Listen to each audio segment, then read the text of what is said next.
Hey Barney's acoustic players, here's some tips for strum patterns and voicings for In Tenderness You Sought Me.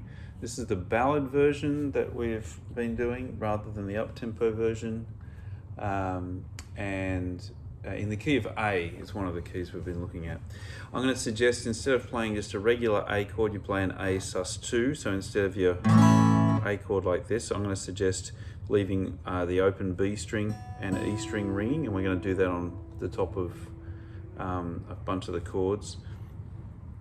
And I think for where we're going, instead of playing it like with those two fingers, I'm going to suggest with your third and your fourth finger. Leaves your thumb easier to get over to mute the lower E string. So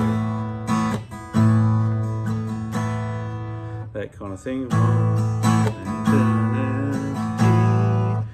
And then when you move to the C sharp minor over G sharp, you want to slide those two fingers up to the 6th fret, and you drop your first finger to the G sharp. You let that mute the C sharp note that you would have had on a C sharp minor bar chord. But you're not going to play a bar chord, you're just going to let the top two strings, the B and the E, still ring open.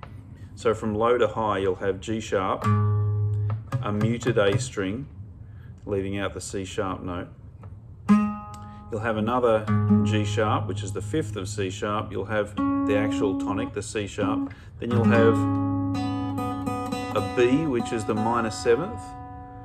And then you'll have E, which is that minor 3rd. So you've got a C sharp minor 7 with its 5th in the bass.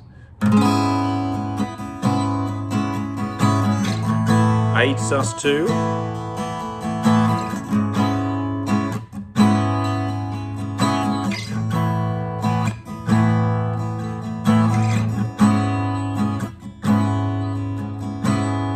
Okay, and then that's back and forth in the verse section between A and the C sharp minor over G sharp. I mean, just a regular D.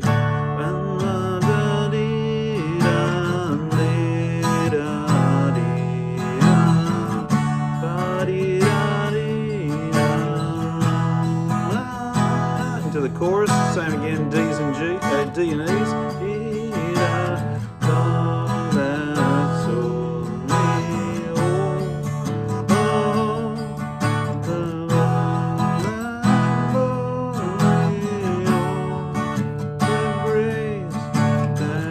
Now we're going to F sharp minor.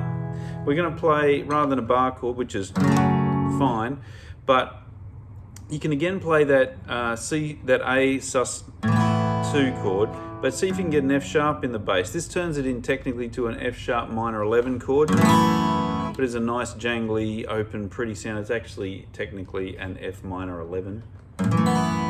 F sharp minor 11, F sharp, muted A string, the E and the A note, 2nd fret of the D and G strings respectively, and then again you open B and E's. Okay, so brought me to the fold of grace that brought me to.